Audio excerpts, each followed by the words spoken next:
Bonjour à toutes et à tous, c'est Vieux Chat. Aujourd'hui, je vais vous présenter L'espoir fait vivre par Lee Child. Il s'agit d'un roman policier se déroulant de nos jours. L'intrigue principale tourne d'ailleurs autour de thématiques d'actualité. Le personnage principal est un héros récurrent. Pour autant, je n'avais encore jamais lu d'aventure mettant en scène Jack Reacher et cela ne m'a absolument pas gêné pendant ma lecture. Jack Reacher est un ancien policier militaire. Il ne veut compter que sur lui-même, alors il n'a pas de domicile fixe et transporte peu d'argent sur lui. Quand ses vêtements deviennent trop sales ou raides, il les jette et en achète de nouveaux. C'est un homme qui suit son instinct avec l'assurance d'avoir les qualités requises pour vivre au gré des rencontres qui ne manquent pas d'arriver en fonction des lieux où le portent ses pas. Et voilà qu'arrivé dans la petite ville de Despair, il se voit fraîchement accueilli. Le restaurant où il s'arrête refuse de le servir. Et rapidement, 4 hommes viennent lui donner l'ordre de s'en aller. Il n'en fallait pas plus pour que Jack Reacher décide d'enquêter sur les mystérieuses raisons qui poussent la ville de Despair à repousser ainsi les visiteurs. D'autant plus que la gigantesque usine de traitement des métaux procure une grande quantité de travail, et Despair est une ville assez isolée. Jack Reacher va alors s'allier avec une policière de la ville voisine afin de comprendre ce qui ne tourne pas rond chez les habitants de Despair. Le style est percutant, phrases courtes, allant à l'essentiel.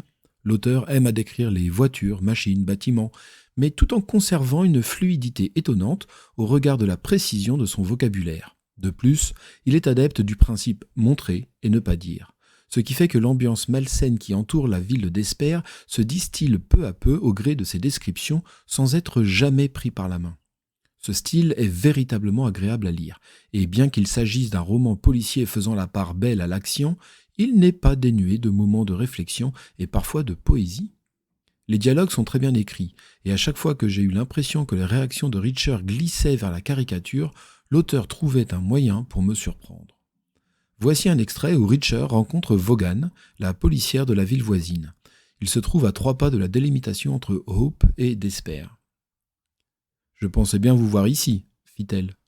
Reacher la regarda sans rien dire. « Que fabriquez-vous » demanda-t-elle. « Je me balade. »« C'est tout ? Aucune loi ne l'interdit. »« Pas ici, fit Vaughan, mais c'est le cas si vous faites 3 pas de plus. »« Pas chez vous. »« Vous êtes têtu. » Reacher hocha la tête. « Je voulais voir Despair, et j'y arriverai. »« Oh, ce n'est pas un bled passionnant. »« J'en suis convaincu, mais j'aime me forger ma propre opinion. »« Ils ne plaisantent pas, vous savez. Soit vous ferez 30 jours de prison, soit ils vous descendront.